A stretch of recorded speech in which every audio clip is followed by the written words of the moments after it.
के स्मरण में हमारा मन नहीं लगता। आप रोज मंदिर जा रहे हैं, रोज शिवालय जा रहे हैं, रोज भगवान के मंदिर पहुंच रहे हैं, रोज भगवान की भक्ति में पहुंच रहे हैं, रोज देवादिदेव महादेव को एक लोटा जल समर्पित करने के लिए पहुंच रहे हैं। और जिस दिन हफ्ते में, 2 हफ्ते में, महीने में, 15 दिन में, जिस दिन 2, 4, 15 दिन में आप मंदिर ना जा पाए, किसी कारणवश आप मंदिर ना पहुंच पाए, शिव जी को एक लोटा जल ना चढ़ा पाए, भगवान शंकर का गुणगान ना कर पाए, जिस दिन आप भगवान की भक्ति में डूब ना पाए, उस दिन अपने आप में एक बैठकर विचार करना कि मैंने ऐसा कौन सा कर्म कर दिया कि आज मैं देवादिदेव महादेव का दर्शन नहीं कर पा रही हूं। मैंने कौन सा कर्म कर दिया जो मैं महादेव की कथा में नहीं पहुंच पा रही हूं। मैंने कौन सा कर्म कर दिया जो मैं भगवान शंकर का गुणगान नहीं कर पा रही हूं। मैंने कौन सा कर्म कर दिया जो मैं शिव तत्व को प्राप्त नहीं कर पा रही हूं। जब शरीर में ताप बढ़ता है, शरीर में कष्ट बढ़ता है, शरीर में रोग बढ़ता है, तो हमारा भोजन छूट जाता है। और जब घर में, परिवार में, हमारे अंदर जब पाप बढ़ने लगता है, तो भगवान का दरवाजा छूट जाता है, भगवान का द्वार छूट जाता है। ये हमारे पाप की वृद्धि जब होती है, पाप जब बढ़ता है, तो हमको लगता है कि हमारा भजन छूट गया, हमारा स्मरण छूट गया, हमारी भक्ति छूट गई,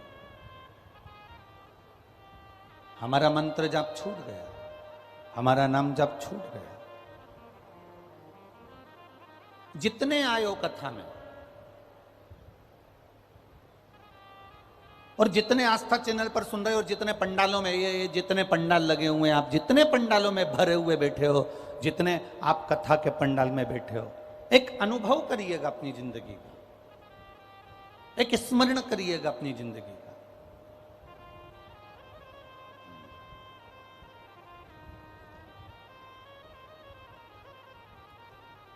कभी कभी बहुत बड़ा एक्सीडेंट हो जाता है, और इस एक्सीडेंट में भी अगर आप बच गए, कभी कभी बहुत बड़ी बीमारी आ जाती है और उस बीमारी में भी आप संभल गए, कभी कभी बहुत बड़ा तकलीफ आ गई और उस तकलीफ से भी अगर आप निकल गए, तो आप ये अनुभव करिएगा कि ये आपने जो पूर्व में देवादिदेव महादेव को एक लोटा जल चढ़ाया है, जो भगवान शंकर का गुणगान किया है, जो पार्थिव शिवलिंग का निर्माण किया है, जो भगवान की तुमने आराधना करी है, ये उसका फल है जिसके कारण आज हम सुरक्षित बैठे हुए। ये अनुभव अपने भीतर करिएगा कि ये उसकी कृपा से। अकाल मृत्यु वो मरे जो काम करे चंडाल का, और काल उसका क्या बिगाड़े जो भक्त हो महा। उसका काल बिगाड़ेगा।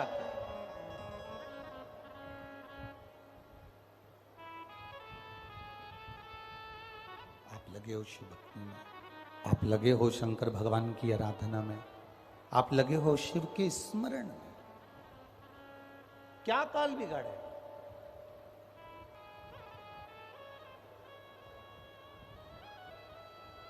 शिव कथा कह रही है, भगवान शंकर का संवाद कर रहा है।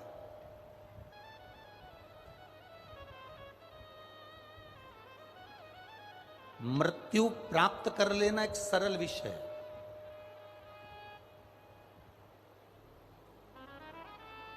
पर भजन कर कर, मंत्र जाप कर कर, भगवान की भक्ति को धारण कर कर अपने प्राणों को त्याग देना और मोक्ष पा लेना, ये एक अलग विषय है।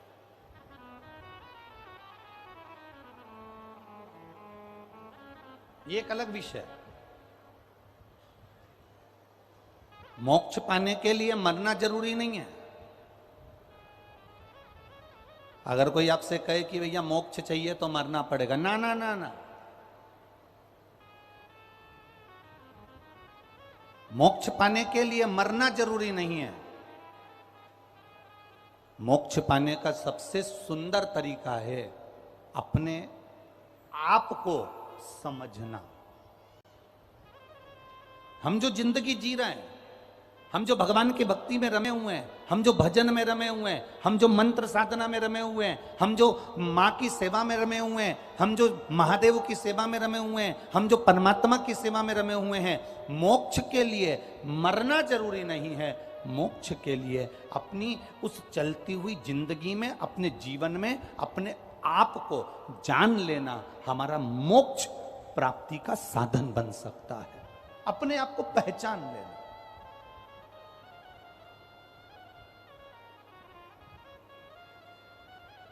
बचपन गया जाने दो, जवानी गई जाने दो, अधेड़ी गई जाने दो, पर जो बचा हुआ है हमारा बुढ़ापा, किसी की जवानी बची है, किसी की अधेड़ी बची है, किसी का बचपन बचा है, किसी का बुढ़ापा बचा है, हमें उसको साधना है।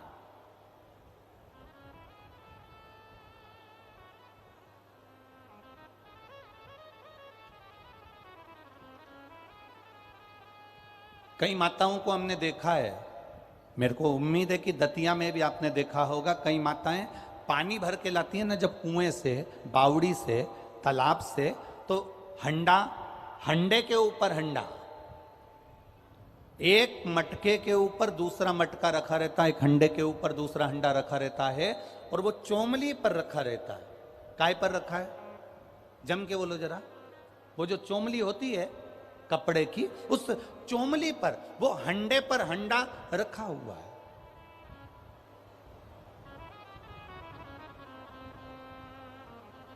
उसने वो हंडे को पकड़ा नहीं है। जिस हंडे को मां लेकर जा रही है, जिस हंडे को माता ले जा रही है, उस हंडे को उसने पकड़ा नहीं है। बस वो चोमली पर, वो सिर पर चोमली पर हंडा, हंडे पर हंडा रखा हुआ है, और वो मां चली जा रही है, और उसके साथ में एक सखी और जा रही है। वो बात करती करती करती करती बहुत दूर तक चलेगा। थोड़ी दूर कहीं रुक भी गए तो भी वो बात में लगे हुए हैं, क्योंकि हंडे पर हंडा रखा है। अब बात भी कर रही है, चल भी रही है, बातचीत करते करते कहीं खड़ी भी हो गई है, बातचीत करते करते किसी से मिलना भी हो गया उसका, परंतु उसका हंडा नीचे नहीं गिरा है, क्योंकि वो बात जरूर कर रही है, वो मिल जरूर रही है, वो सहेली से साथ में मिलकर बात करती करती चल जरूर रही है, पर उसका जो ध्यान है वो उस हंडे में बना हुआ है। शिव महापुराण की कथा कहती है, जैसे हंडा लेकर चलने वाली, मटका लेकर चलने वाली नारी का ध्यान, स्त्री का ध्यान उसके मटके में होता है, उसके हंडे में होता है। शिव महापुराण की कथा कहती है, तुम कहीं पर भी रहो, दुकान में, व्यापार में, नौकरी में, सर्विस में, घर में, परिवार में, तुम्हारी मर्जी पड़े जहां रहो, पर शिव पुराण कहती है कि अपना ध्यान परमात्मा के चरणों में लगाकर चलना तो जिंदगी की सार्थकता बने।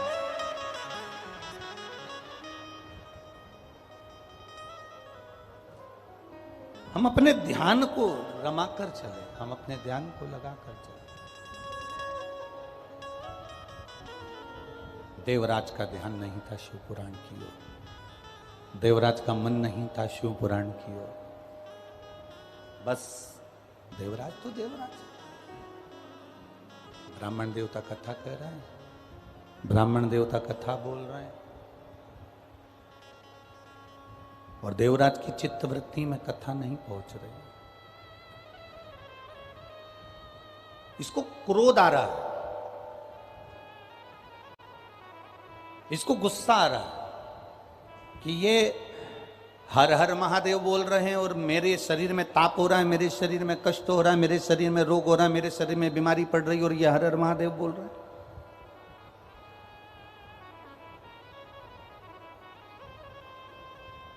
उठा देवराज और भवन से, मंदिर से बाहर निकल गया। मंदिर से बाहर, और मंदिर से बाहर जाकर बेलपत्री के वृक्ष के नीचे बस थोड़ी देर बैठा ही था। उतनी देर में देवराज के प्राण छूट गए, और देवराज को लेने के लिए देवाधिदेव महादेव नंदी को लेकर आए और देवराज को लेकर जाने लगे। तो देवराज के अंदर संशय उत्पन्न हो गया। देवराज के अंदर एक संशय उत्पन्न हुआ कि मैं पापी, मैंने पाप किया, मैंने जिंदगी में झूठ बोला, मैंने कपट करा, मैंने चोरी करी, मैंने बेईमानी करी। देवराज कह रहे हैं कि मैं पापी और मैंने ये सब गलत काम किए, उसके बाद भी मेरे प्राण छूटने पर भगवान देवाधिदेव महादेव, मेरे प्राण छूटने पर मेरे शंकर भगवान मुझे लेने के लिए आए। आखिर मैंने पुण्य करा तो करा कौन सा?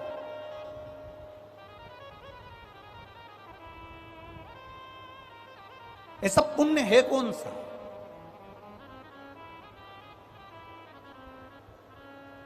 वो कौन सा पुण्य है जो मैंने भूल से कर दिया?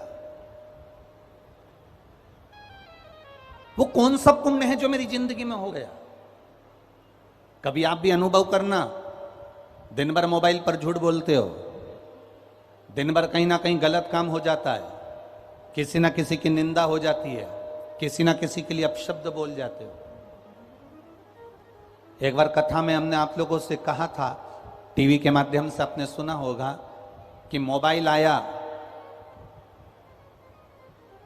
तो उसने बहुत सारी चीजों को समाप्त कर दिया। मोबाइल बहुत सारी चीजें,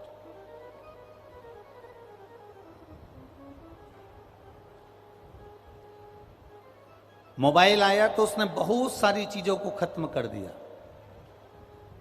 मोबाइल आया, कैमरा खत्म हो गया। बोलो सही है कि गलत है? अब कैमरे का प्रयोग, कोई कैमरा टांग के चलता है क्या? बस मोबाइल निकाला और कैमरे से, मोबाइल से फोटो खींच लिया। मोबाइल आया, कैमरा खत्म हो गया। मोबाइल आया, MP3 खत्म। पहले लोग CD लगाते थे, कैसेट लगाते थे, फिर गाने सुनते थे। अब मोबाइल आया तो MP3 खत्म।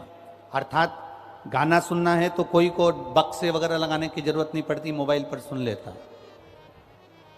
मोबाइल आया, कैमरा खत्म हो गया। मोबाइल आया, MP3 खत्म हो गई। मोबाइल आया तो कैलेंडर, जिससे लोग तारीख देखा करते थे, वो कैलेंडर भी खत्म हो गया। मोबाइल आया तो ये घड़ी भी खत्म। अब लोग टाइम देखते हैं तो मोबाइल का बटन दबा के देख लेते कितनी बज रही है।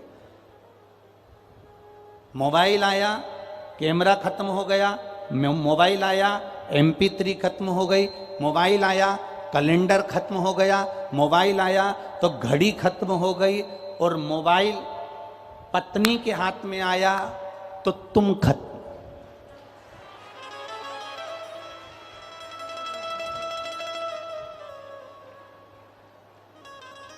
केवल कैमरा खत्म नहीं हुआ है, केवल घड़ी खत्म नहीं हुई है, केवल कैलेंडर खत्म नहीं हुआ है, केवल MP3 खत्म नहीं हुआ है। जिस दिन भूल से अगर मोबाइल पत्नी के हाथ में आ गया, फिर तो दतिया वाली माता ही बचा ले तो बचा ले, तो बाकी के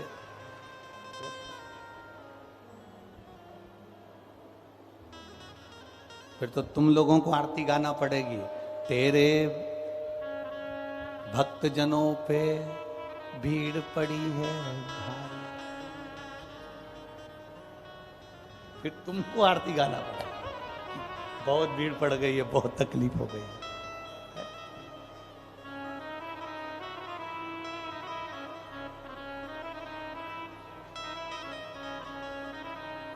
शिव कथा कह रही है, अपने पुण्य को पहचानो। ये दतिया वालों ने और दतिया के आसपास में से जो लाखों लाखों भक्त आए, आज देखा जाए तो ये तीनों चारों पंडालों को अगर मिलाया जाए तो लाखों की संख्या में आप पहले दिन पहुंचे हो। ये आपकी अविरल भक्ति है, शिव तत्व की भक्ति।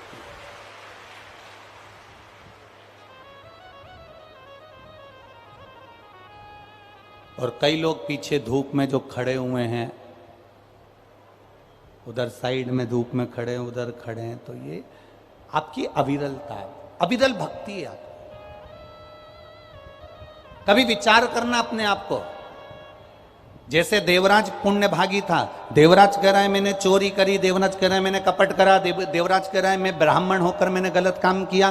पर एक बात समझ में नहीं आती, मैंने पुण्य कौन सा करा कि मैंने जो पुण्य करा मेरे को समझ में नहीं आया कि देवाधिदेव महादेव मुझे लेने के लिए यहां पहुंचे हैं। ये देवराज को उसका पुण्य नहीं मालूम था।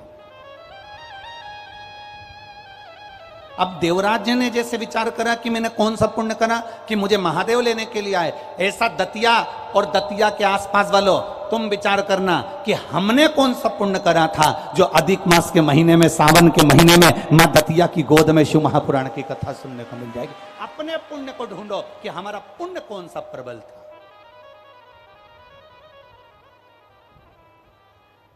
हमारे पुण्य की प्रबलता ऐसी कौन सी थी जो हमको शिव महापुराण की कथा यहां सुनने को मिल गई। और कितनी सुंदर बात है महाराज जी, शिव जी की कथा और मां जगत जननी दुर्गा भवानी, मां पीताम्बरा, दोनों का मिलन, शिव शक्ति का मिलन इस दतिया की कथा में हो रहा है 5 दिन तक। और ये जीवन का एक आनंद है, जीवन का आनंद। कहते हैं इस भूमि पर श्री स्वामी जी महाराज जी ने तप करा था। उस तप का फल ये हुआ कि मां पीताम्बरा ने स्वयं स्वामी जी महाराज जी को दर्शन दिया।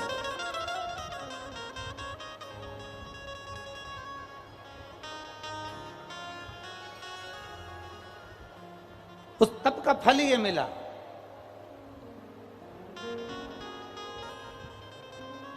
स्वामी जी ने तप करा तो उसके तप का फल यह मिला कि मां पीताम्बरा ने आकर दर्शन दिया। मां पीताम्बरा ने दर्शन दिया। अब आप भी तो तप कर रहे हो। दोपहर में 1 बजे से 4 बजे तक कथा है और ये पंडाल 2 दिन पहले रात्रि को आप आकर देखते तो पंडाल धीरे धीरे भराना प्रारंभ हो गया था। 2 दिन पहले से लोग तप साधना में लगना प्रारंभ हो गए। अपना अपना आसन बिछाया, बैठ गए।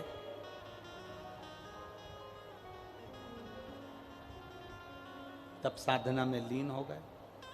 और ये तप साधना ही तो है आपकी जो आप कथा का रसतत्व ग्रहण कर रहे हो। देवराज ने देवादिदेव महादेव से पूछा कि मैंने पुण्य कौन सा करा, तो महादेव ने केवल एक ही बात कही कि ये तेरा पुण्य नहीं, तेरी माता जी का पुण्य था। तुम्हारी माता ने जो पुण्य करा था उस पुण्य का फल तुम्हें मिल रहा है। तेरी माता 1 लोटा जल मेरे मंदिर में, मेरे शिवालय में जाकर समर्पित करती थी।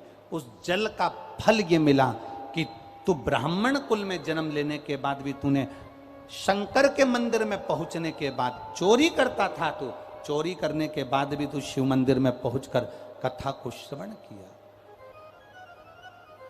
और कथा श्रवण कर कर तू भूलवश बेलपत्री के पेड़ के नीचे आकर बैठ गया और यहां तेरे प्राण छूट गए। शंकर भगवान कहते हैं बेलपत्री का जो वृक्ष है ये मेरा एक स्थान है, मेरा स्थान।